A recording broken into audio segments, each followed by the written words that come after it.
Hello, everyone, and I am here with Megan Ross. She has very kindly agreed to speak with me today, post-conference. So I won't take up too much of everyone's time. I'll pass it over to Megan to introduce herself and what her presentation was about. Beautiful. Yeah, I presented on the title was A Wicked Problem, Systemic Issues Surrounding Canadian Equestrian Dressage.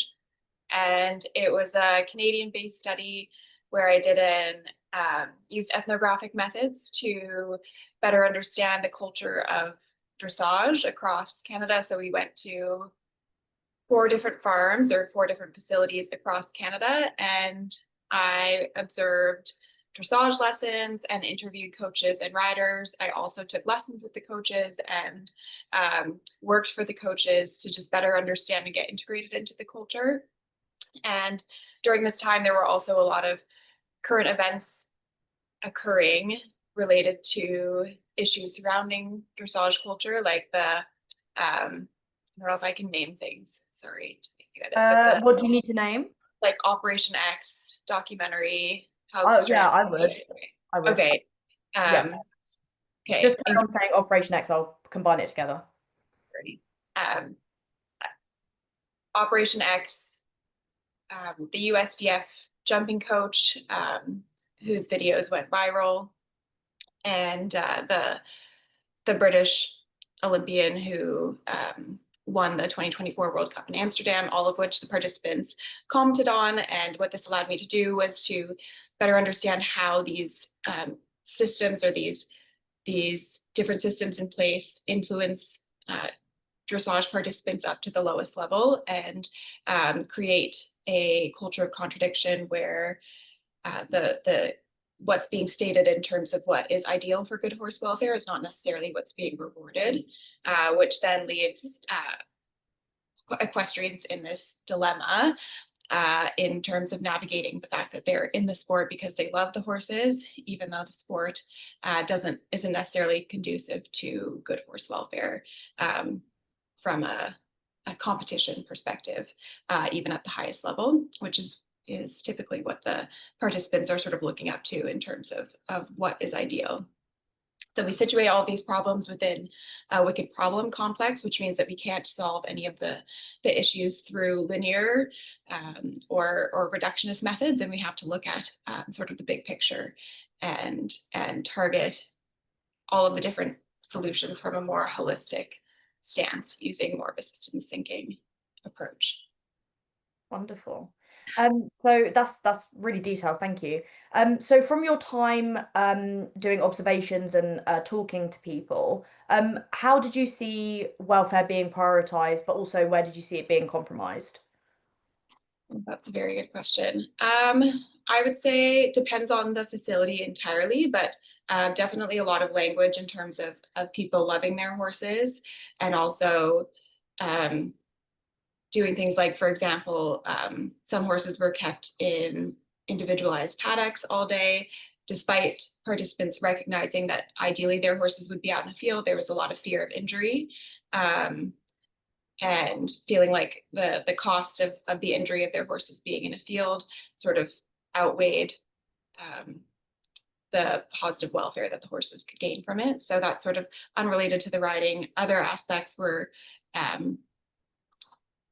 this idea of good biomechanics. So getting horses to work and move in a way under saddle that is good biomechanically, which will improve their mental health, but using methods that are maybe a bit more forceful or not conducive to the horse having sort of freedom of choice or sort of an ability to have a voice when they're being ridden. Great, thank you.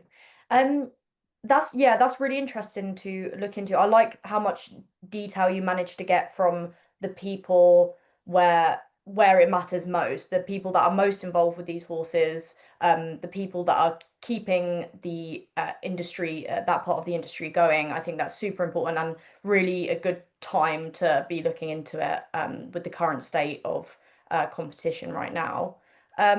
So from what I understand, your research looked at the culture of Canadian dressage in particular. but not just how training is done, but also how governing bodies and kind of the wider system influences it.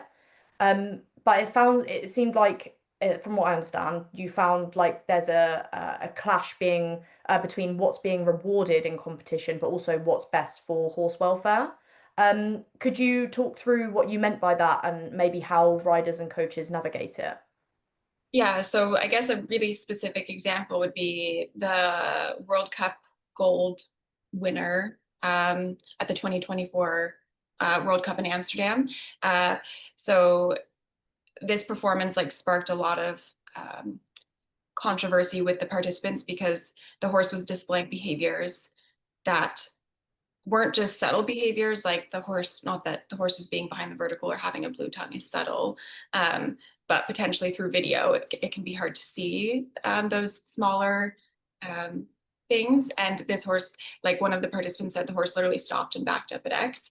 So it was displaying very overt behaviors that even in a dressage performance would be sort of confusing that that behavior would be rewarded because the horse wasn't doing the movements, which is a huge part of the dressage score is actually just performing the movements.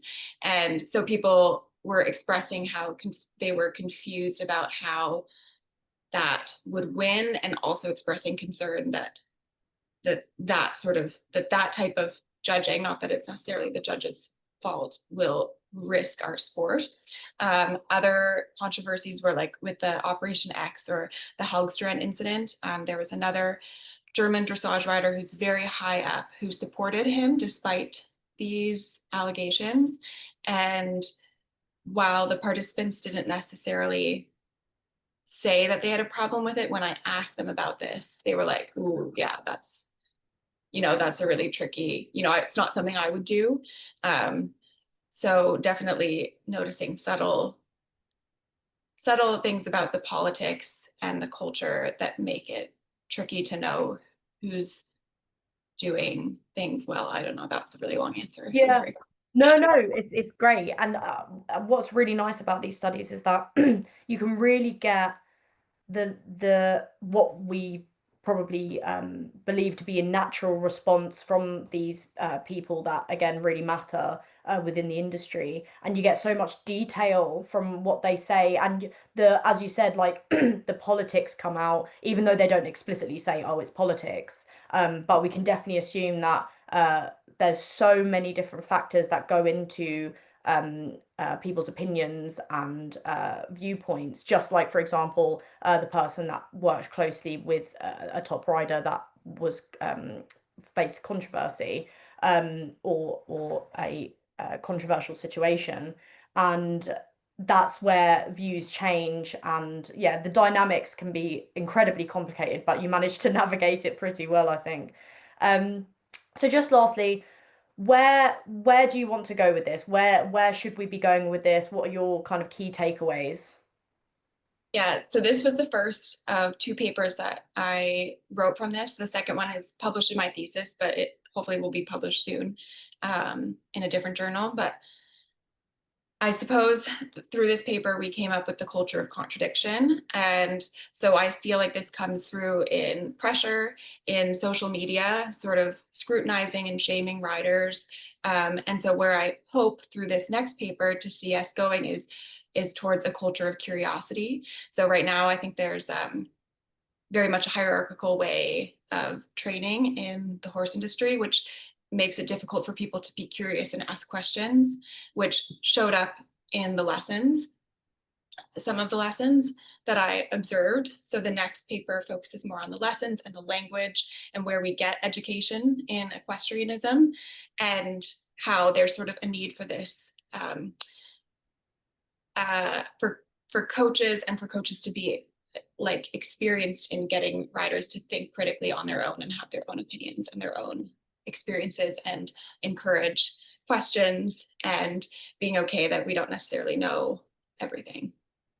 I really like that point actually, because I think on and we could talk about social media forever, but I think, as you said, people being criticized frequently, whether they're right or wrong, we're not talking about right or wrong right now.